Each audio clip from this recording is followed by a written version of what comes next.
bit of introduction of Wuthering Heights I had given you in my last class. Okay. So now I would request everyone to mute their mics for a while. Please, uh,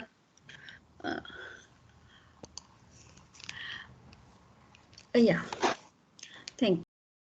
So we begin with Wuthering Heights, and as I told you, this novel is written by Emily Bronte, and it was written in which century? Do you remember that? Anyone? The story of the novel or the series of the narratives that are taking place in the novel, it's all around 18th century, mid 18th century, may say, from it's about 1760. Okay, and so 18th century literature that we are studying now, and Emily Bronte is a women writer, as you can see by the name itself, and the story is told by uh, it's in third person narrative, you may say. It is Lockwood who is narrating the story of Wuthering Heights, and Lockwood, he has rented a very good house and a park, Thrushcross Crank, in Yorkshire, England. And the novel tells you the story of two local families, Earnshaw and Lee, right?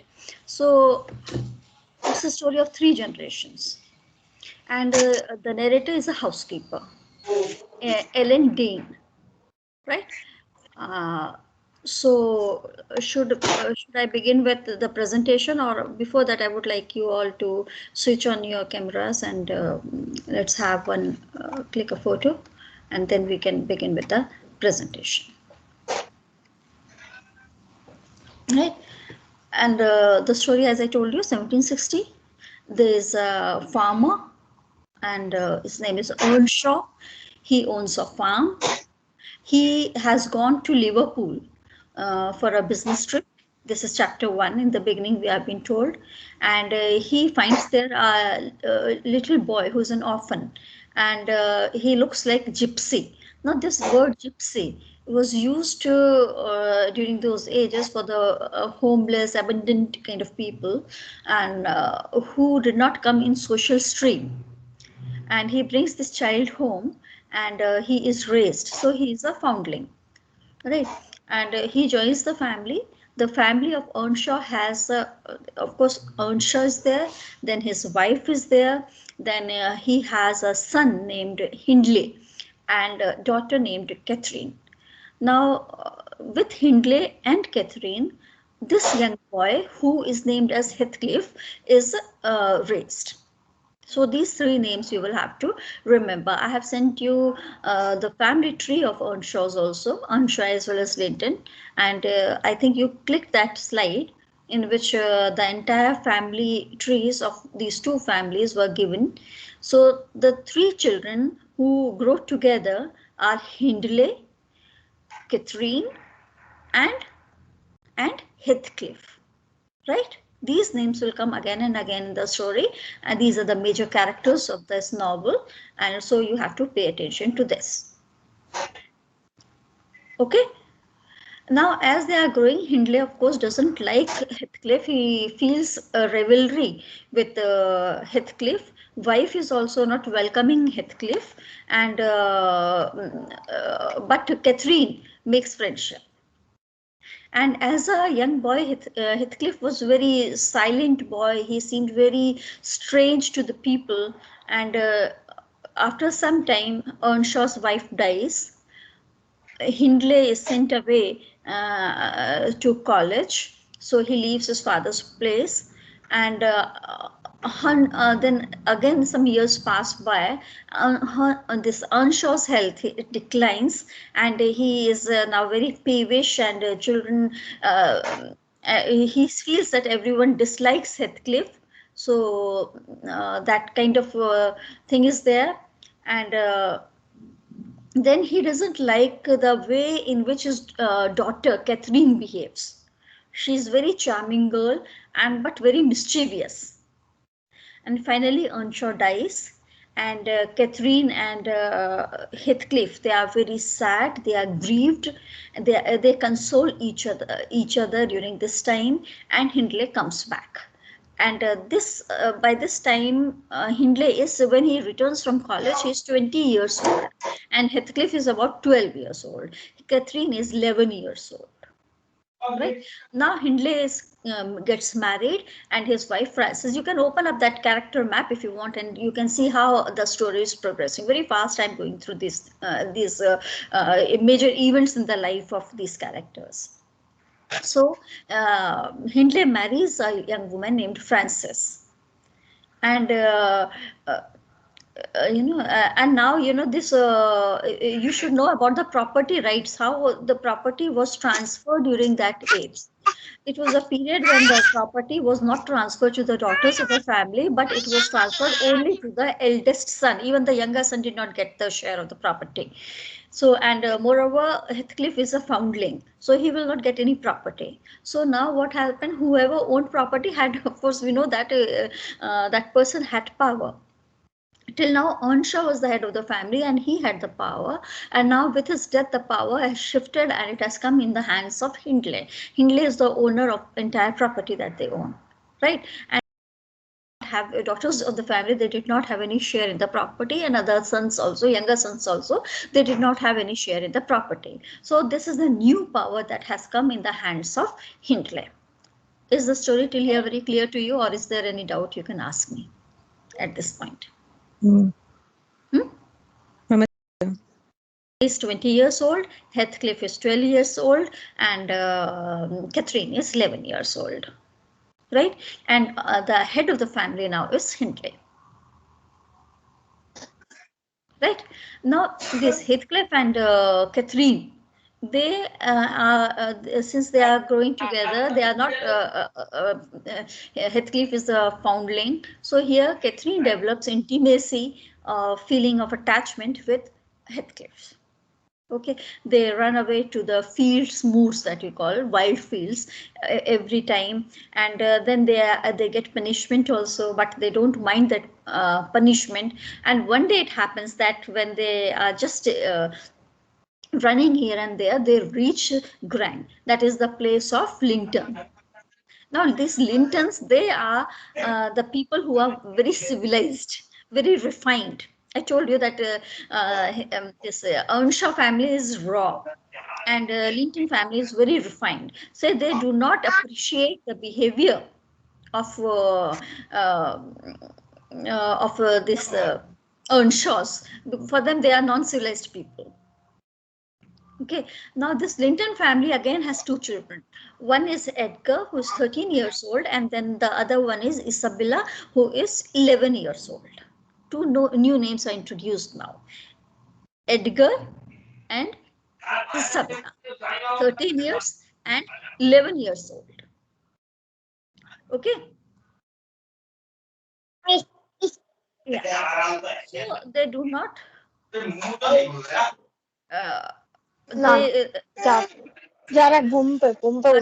yeah, please mute your mic. Please mute your mics. So Lintons, when they find that Catherine is there, they take care of Catherine, and but when they find Heathcliff, they kick him off. Okay, so Catherine here stays for about 5 weeks, and her 5 weeks stay at Grang seems to have turned her into a very proper young lady, very well. And Hindley feels very happy. His wife also says it is okay. She looks very good in these dresses.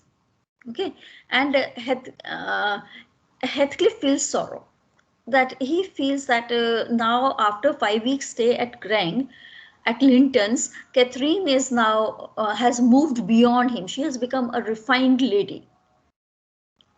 Now at one place, Catherine starts socializing with Linton children who are very refined. And at the other place, she has got attachment with Heathcliff also. So she is developing, you see, attachment at one place with Edgar and on other hand with Heathcliff. Both want her attention and she gives attention to both. After a few years, Frances, that is Hindley's wife, gives birth to a son named Hareton, who dies of tuberculosis in childhood itself. So now Hindley is very sad. He is in despair. He becomes alcoholic and he doesn't pay attention to his home. Heathcliff, right from the very beginning, is very harshly treated by Hindley, as well as Hindley's mother also used to treat him in a bad manner. Okay, here now what is at this stage, what is happening, that Edgar Linton falls in love with Catherine. Catherine loves Heathcliff but enjoys attention by Edgar Linton. Okay, this is what has happened. Now let me show you the presentation till here, then we will move forward. Just a very quick, I think you can see the presentation, can you? Yes, ma'am. Yes, ma'am. Just wait, because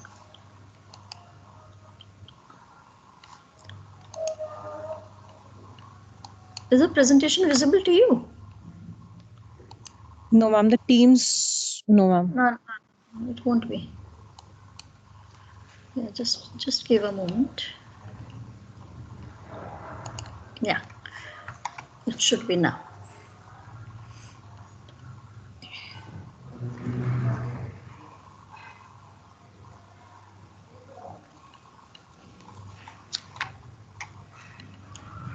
It's visible now, right?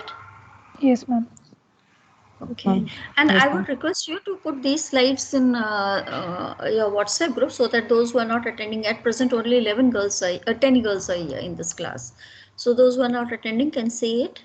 I would try to post it in YouTube channel also, so that you can go through this material again and again. Okay, this we had discussed in our last class, so I'm not repeating these things. See, I think this slide we hadn't done in the last class, did we? Did I explain this?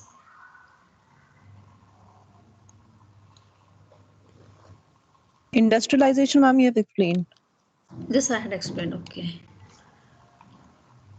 Now this one, okay, here we have to do this, okay. So side by side, just in this similar way, I would be telling you the story of the novel, and I'll send you some websites also through which you can go through the novel in a detailed manner if you want to. Okay, so this novel is considered to be finest. I told you this is a classic. So this novel is considered to be the finest novel ever written in English language.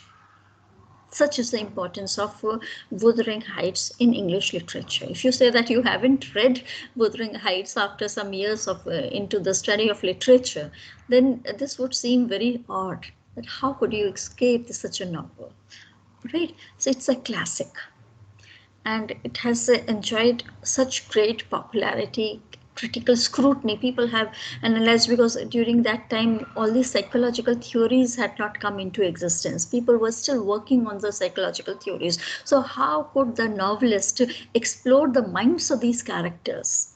How could she study the intricacies of such emotions? It's so wonderful. Right. And it is the only work of fiction, just one novel that Emily Bronte had written, because her lifespan was very short. She died very early. So that also makes this novel very attractive. Literary critics have provided us with a wide variety of critical interpretations. Heathcliff itself is the character who is very magnetic. Sometimes he appears to be very villainous, very cruel, but he attracts everyone. So various interpretations of these novels we have. The novel is narrated by, as I told you, by Lockwood. Lockwood again is not a detached character. He has his own emotions, so that story must have been presented through his perspective. Okay, and the location of his new accommodation at Thrushcross Grang is certainly a beautiful country, but it is also so completely removed from the stir of society. That means that hustle bustle is not there. The novel is divided into three main structural divisions. For greater, spelling is wrong. There should be greater, Greater. Okay, just correct that. So three main structural divisions we find. First is prologue, then history of the family that runs into many chapters, and then finally epilogue. The introduction of the novel, introductory chapters of the novel, they are the prologue. Prologue means beginning. Then entire history of the family is told in the form of a story, in a form of in a sequence of events, and then finally it is epilogue, that is the conclusive part of the novel. So I think this picture you had clicked. If not, then you can click it now. The story that I have told you, just let's repeat it. Two families, Mr. and Mrs. Linton, Mrs. and Mr. and Mrs. Earnshaw. Now let's come to Earnshaw first. They have two children, Catherine Earnshaw and Hindley Earnshaw.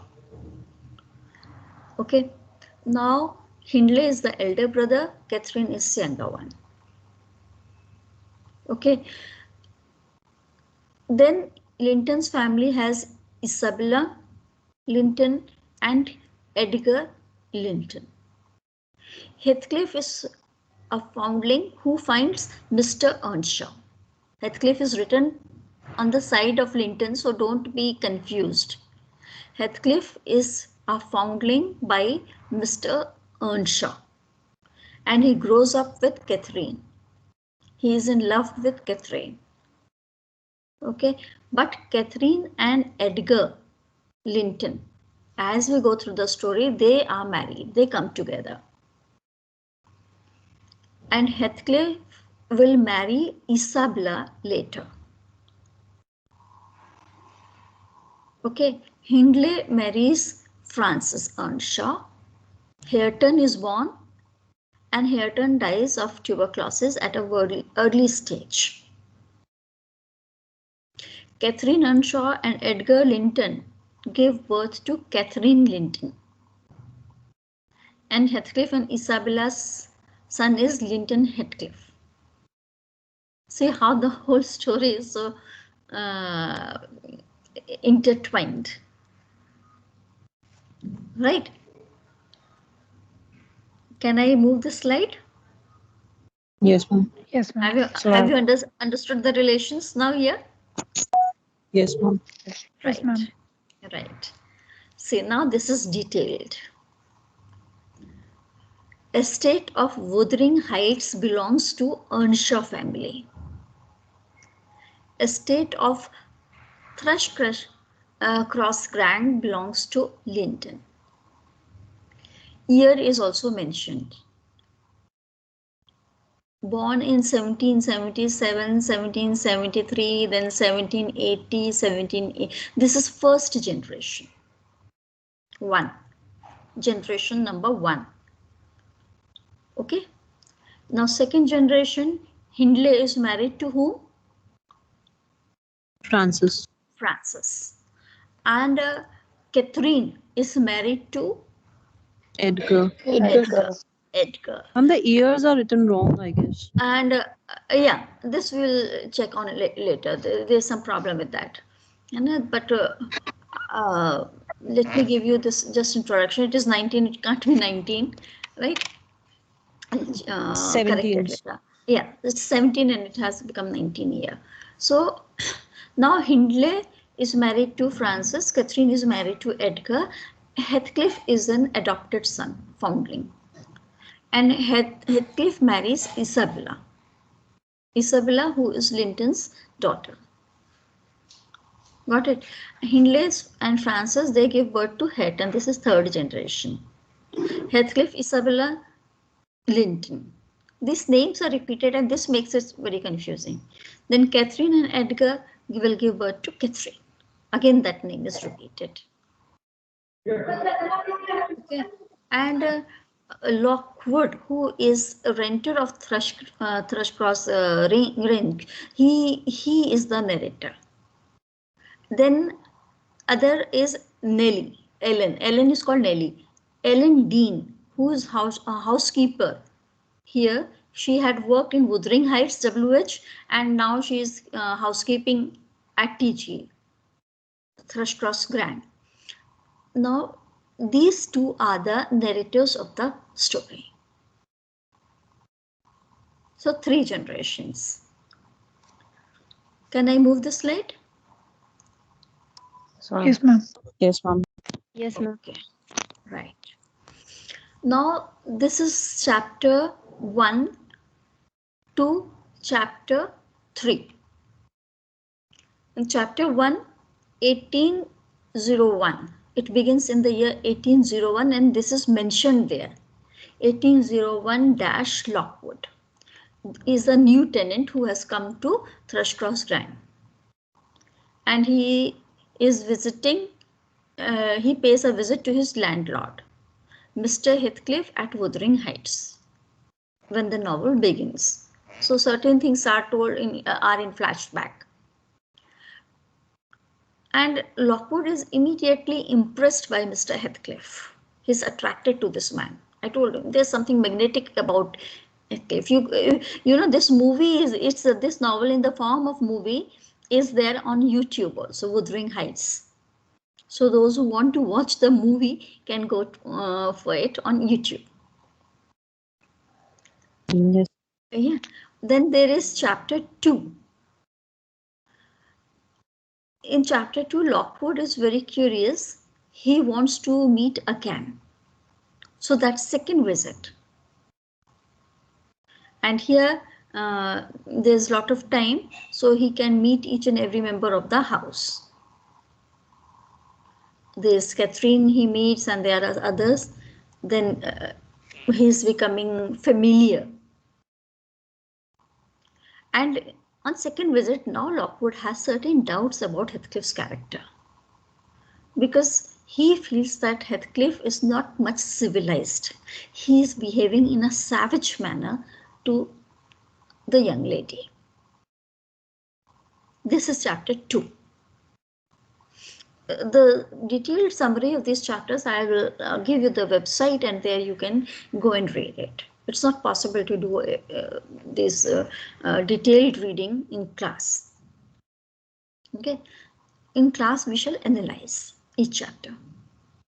Then the third chapter, Lockwood stays in one of the bedrooms which belonged to Catherine Earnshaw. When Catherine Earnshaw was young, it was her bedroom and there Lockwood spends the night. So he gets this opportunity to go through the books and what all Catherine had written in her childhood when she was a teenage girl. Okay, so Lockwood then falls asleep and he has various kinds of nightmares. And he suddenly rises and he awakes Heathcliff, who thinks that this is ghost of Catherine calling out to him. All this will be told in flashback now, that how Catherine died. Okay. So this is what happens in chapter 3. Now, chapter 4.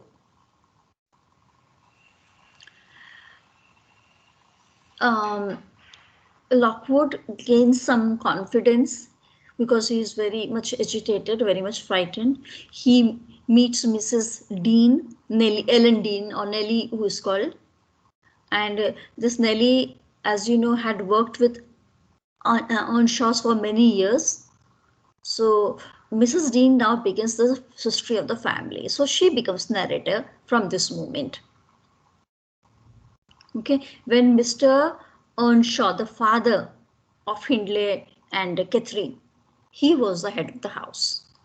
So she tells the story that how Heathcliff was raised. And she tells how Catherine and Heathcliff, they became very close friends, but Hindley did not appreciate that his father loved Heathcliff so much. And then in next chapter, how Hindley was sent to the college, how there was a bond that developed between Catherine, and see the language. When you read the novel, you will find that the language, it's so romantic, so soft, so delicate, explaining all the emotions of these characters. Okay, how these two children, they were always together, and she was a wild spread. There's a quote also you will find on Google. If I find it, I'll send you. She is just a wild child. Girls were not brought up in that way in those days. Okay, now chapter 6 again. Hindley is returning from the funeral with a new wife, and he is becoming master because Earnshaw has died, his father. And as soon as he becomes the master of the house, he banishes Heathcliff. Okay, and he is told to live in servant quarters. He says that you are not the son of this house, you are not the master of the house. I cannot allow you in this house, and you go and live with servants because you are a servant. But still, even when he is shifted to servant quarters, Catherine meets him, and then they together they go to moors. And during this one of the days, they just go to Grang, and they spy on Linton family. Then what happens that there's a dog there in that family, and that dog bites Catherine's leg. Immediately Lintons come there, and they treat her very well, keep her with them for 5 weeks. Then Catherine, when she returns home, now she behaves like a lady because she has lived in a very refined family. They are the people with good manners. And herself, she belongs to a very rustic kind of family, very raw. Now she is behaving like a lady. And since Heathcliff is now shifted to servant quarters, so how there's a difference in status that has come. Heathcliff gone to servant quarters, so he is becoming he's ragged and dirty. And here Catherine has lived with Linton, so she has become very ladylike, right? And now there's a gap between these two. So Heathcliff now envies Edgar Linton because Edgar Linton is very refined, always dressed up, very handsome looking. Even Heathcliff is handsome, but his dresses, and he's unrefined. So Heathcliff fears that Catherine is attracted to Edgar Linton because of his appearance and his refined nature. And at the same time, Heathcliff now is becoming very vicious. He wants to take revenge upon Hindley because Hindley is the person who has brought him to this condition. So he vows that one day he will take revenge on Edgar Linton. So this was chapter 7. So today we have discussed 7 chapters from Wuthering Heights, and we discussed some of the social conditions of that age. Right? In our previous class, I had given you some idea about industrialization and how England was changing, and the social status. It was not just that owning of lands was sufficient, but the manners, refined manners, were given so much of importance. So you need to know about the social status and inheritance laws, legally what was acceptable and what was not. So these things before you go to study further, right? So this we shall be discussing alongside as we will be doing other chapters of the novel. Is it clear to you? Yes, ma'am. Yes, ma'am. Oh, okay then. Thank you. Have a nice day. Thank you, Thank ma'am. you, ma'am. Thank you, ma'am. Thank you, You're ma'am. most welcome.